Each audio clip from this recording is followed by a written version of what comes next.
Good morning, my dear students. I hope you are all well.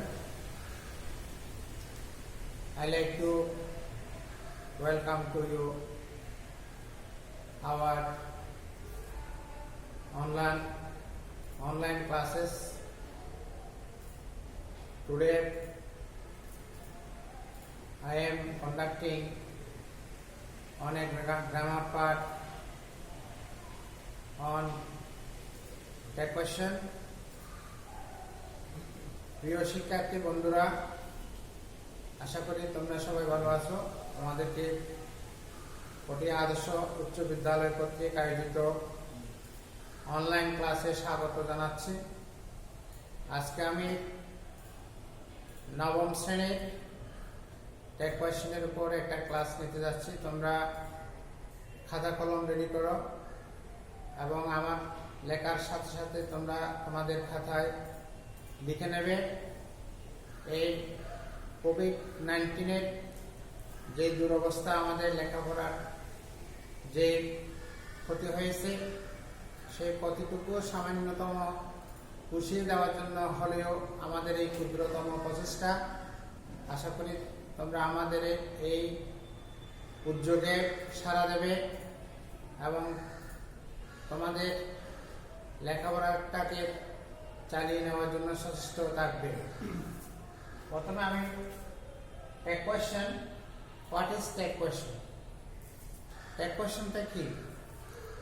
আমরা যে সবসময় কথা বলি, একজনের সাথে একজনের কথোপকথন করি, এই কথোপকথনের সময় তার যে স্টেটমেন্ট, তার যে বক্তব্য, এই বক্তব্যের আলোকে অনুমোদন বা স্বীকৃতি, সে আসলে কাজটা করেছে কিনা, এটা স্বীকৃতি পাওয়ার জন্য আমরা যে বাক্যটা বলি, এই বাক্যের শেষে যে ছোট্ট একটা প্রশ্ন আমরা জুড়ে দিই, এটাকে বলে টেক কোয়েশ্চেন বা কোয়েশ্চেন টেক। টেক মানে জুড়ে দেওয়া। তোমরা দেখবে, তোমরা মার্কেটে যাও, যে শার্ট কিনো, স্যান্ডেল কিনো, বিভিন্ন জিনিস কিনো, এখানে যে কোনো জিনিসের গায়ে একটা সুতো দিয়ে মূল্য তালিকা জুড়ে দেওয়া হয়। এই জুড়ে দেওয়া হয়, ওটা দেখে আমরা ওই জিনিসটার দাম কত সেটা আমরা বুঝতে পারি। ঠিক একটা স্টেটমেন্টের শেষে তার সম্মতি বা স্বীকৃতি পাওয়ার জন্য আমরা যে ছোট্ট প্রশ্ন করি, সেটাকে বলা হচ্ছে ট্যাগ। ট্যাগ করে প্রশ্ন করা, প্রশ্ন জুড়ে দেওয়া। যেমন বাংলায় বলি, তুমি তো গতকাল স্কুলে আসোনি, এসেছো কি? এই যে এসেছো কি, এটা হচ্ছে ট্যাগ কোয়েশ্চেন। তুমি তো সবসময় সত্য কথা বলো, নয় কি? এই নয় কি, এটা হচ্ছে ট্যাগ কোয়েশ্চেন। এটা হচ্ছে বাংলায় আমরা বলতেছি। তো আমরা ট্যাগ কোয়েশ্চেন গঠনের যেটা স্টেটমেন্টটা বসবে, পুরো স্টেটমেন্টটা লিখতে হবে, বাক্যটা লিখতে হবে। বাক্যটা লিখার পরে একটা কমা বসবে, কমার পরে অক্সিলারি ভার্ব বসবে এবং সাবজেক্টের, সেন্টেন্সের যে সাবজেক্ট, এটা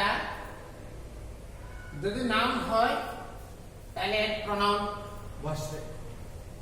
যেমন মিতা ইজ এ স্টুডেন্ট, এটা একটা statement. Mita is a student, এটা একটা কমা আছে এখানে। এই বাক্যটা আমরা পুরোপুরি লিখব। দেন অক্সিলারি ভার্ব ব্যবহার করেছি ইজন। তারপরে মিটার প্রনাউন হচ্ছে শি, ইজন শি।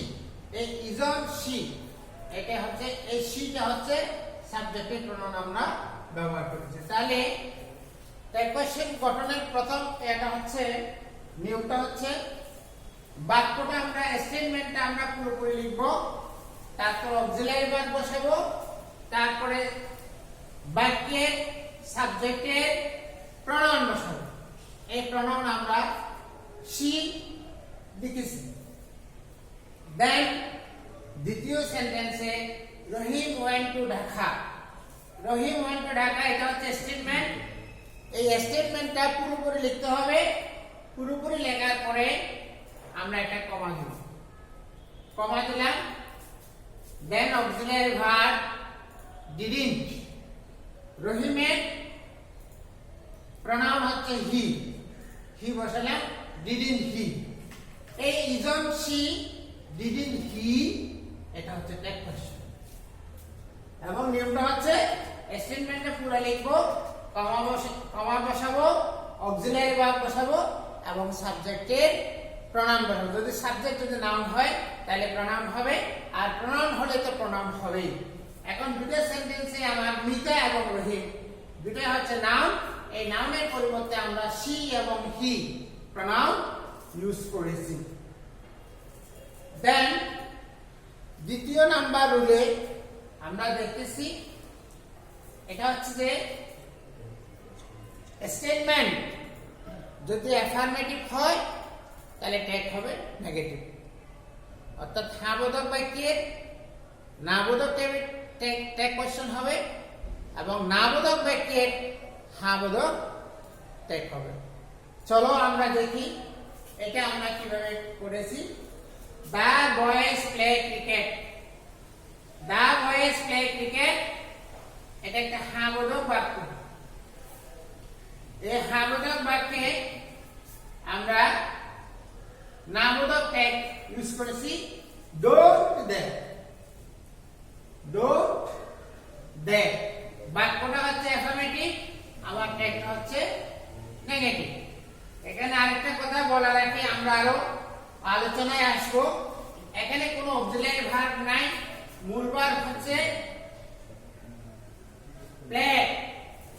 যদি কোনো সেন্টেন্সে বা স্টেটমেন্টে অক্সিলারি ভার্ব যদি না থাকে তাহলে টেন্স নাম্বার পার্সন অনুসারে তোমার ডু ভার্ব থেকে do not, does not, did not বা ডোন্ট, ডাজন্ট, ডিডন্ট বা ডু, ডাজ, ডিড এটা টেন্স নাম্বার পার্সন অনুসারে আনতে হবে।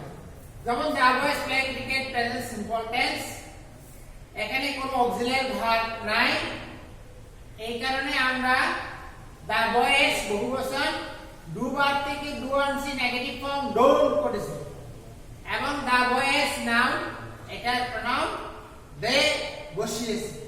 তাহলে দা বয়েজ প্লে ক্রিকেট এটা টেক কোশ্চেন হচ্ছে ডোন্ট দে। দেন আরেকটা স্টেটমেন্ট দেখো, আই ডু নট লাইক টি। এই বাক্যটা হচ্ছে নেগেটিভ। এর আগে যেটা আমরা আলোচনা করেছি সেটা হচ্ছে অ্যাফার্মেটিভ বাক্য, হ্যাঁ বোধক বাক্য। হ্যাঁ বোধক বাক্যে নেগেটিভ টেক হয়েছে। এখন এটা হচ্ছে না বোধক বাক্য, I do not like tea. I do not like tea এটা না বোধক বাক্য, ডু আই, ডু আই এটাও এখানে অক্সিলারি ভার্ব আছে ডু নট, এটা নট উঠে গেছে না বোধক বাক্যে ডু আই আমরা ইউজ করেছি। দেন আমরা 3 নাম্বার রুলসে যাব। আমি স্টার চিহ্ন দিয়েছি, স্টার চিহ্ন দেওয়া মানে এখানে আমরা এক একটা রুল নিয়ে আলোচনা করতেছি। 3 নাম্বার রুলে যেটা সেটা হচ্ছে যে কোন স্টেটমেন্টে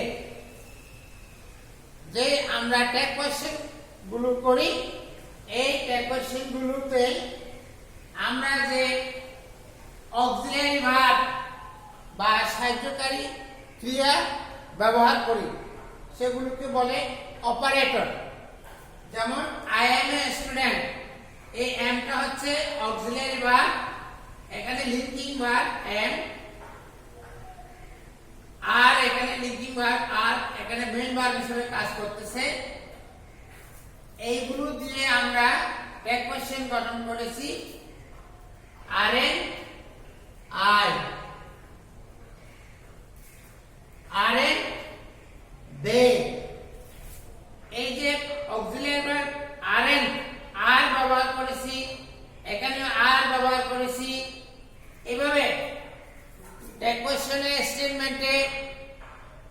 ট্যাগ কোশ্চেনে আমরা যে অক্সিলারি ভার্বগুলো ব্যবহার করি সেগুলোকে বলে অপারেটর। অপারেটর ভার্ব অর্থাৎ be verb, do verb, have verb. Be ভার্বে am, is, are, was, were. Do ভার্বে ডু, ডাজ, ডিড। হ্যাভ ভার্বে হ্যাভ, হ্যাজ, হ্যাড। এরপরে আমাদের modal auxiliaries may, might, can, could, shall, should, will, would, must, need, dare, have to, be, going. এগুলো হচ্ছে modal auxiliaries.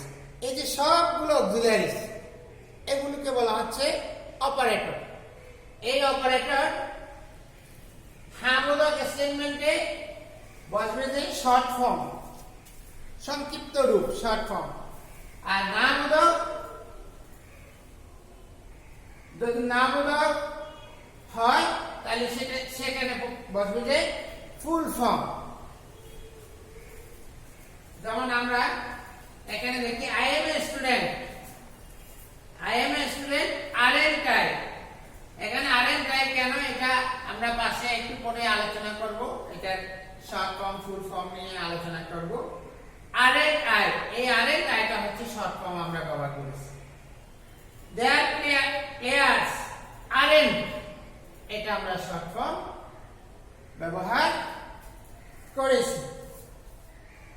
এখানে আমরা আরেকটা উদাহরণ নিতে পারি।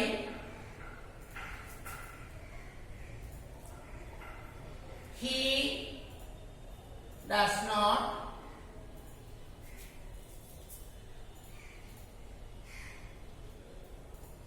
like tea.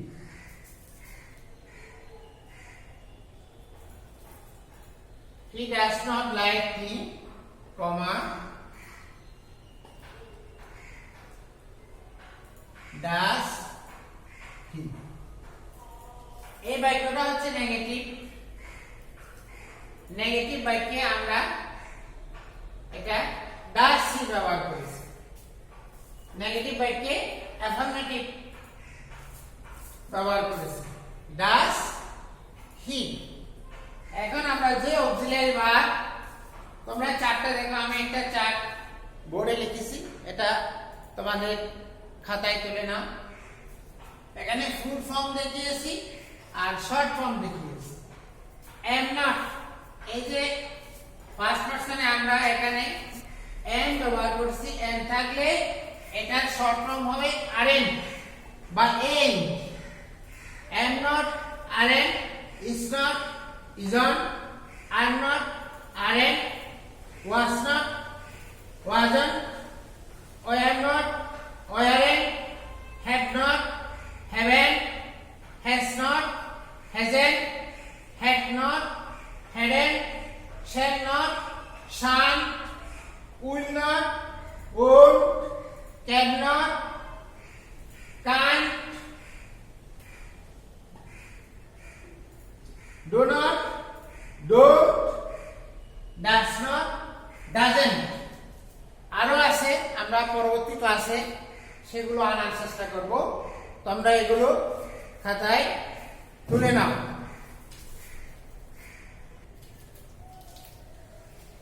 My dear students, then আমরা নেক্সট রুলে আসছি, লেট বা লেটস এর ব্যবহার। লেট বা লেটস এর ব্যবহার স্টেটমেন্টে বা বাক্যে যদি লেট অথবা লেটস থাকে তাহলে আমরা ট্যাগ কোশ্চেনে শ্যাল উইল ব্যবহার করব। যেমন এক্সাম্পল দেখো, let us go out for a walk. এখানে আমরা লেট ব্যবহার করেছি, তাহলে ট্যাগ কোশ্চেনে আমরা shall we. Let us go out for a walk, shall we. Then another example, let's. Let us say short form. Let us say short form হচ্ছে let's. L-E-T-apostrophe-S. Let's play football. তাহলে let বা let us use করলে আমরা tag question use করব shall we। তাহলে আরেকটা rules আমরা দেখলাম, যদি স্টেটমেন্টে লেট বা লেটাস ব্যবহার করা হয় তাহলে আমরা ট্যাগ কোশ্চেনে শ্যাল উইল ব্যবহার করব। এবং প্রত্যেকটা ট্যাগ অবশ্যই তোমরা আন্ডারলাইন করবে। দেখো আমি প্রত্যেকটা ট্যাগ কোশ্চেনে আন্ডারলাইন করেছি। দ্য নেক্সট আরেকটা রুল নিয়ে আমরা আলোচনা করব। যদি স্টেটমেন্টে বাক্যে ইট বা দ্যাট দিয়ে স্টেটমেন্টটা যদি শুরু হয়, বাক্যটা যদি ইট বা দ্যাট দিয়ে শুরু হয়, তাহলে ট্যাগ কোশ্চেনে আমরা ইট বা দ্যাট ব্যবহার করব। ইট দিয়ে শুরু হলে আমরা ট্যাগ কোশ্চেনে ইট ব্যবহার করব, আর দ্যাট দিয়ে শুরু হলে আমরা ট্যাগ কোশ্চেনে দ্যাট ব্যবহার করব। দেন एग्जांपलটা দেখি আমরা, ইট ইজ এ কাউ, তাহলে বাক্যটা ইট দিয়ে শুরু হয়েছে। ইট ইজ এ কাউ বাক্যটা হচ্ছে একটা অ্যাফার্মেটিভ সেন্টেন্স, তাহলে আমার ট্যাগ হবে যে নেগেটিভ ট্যাগ। এখানে অপারেটর আছে ইজ, ইজন্ট, ইট।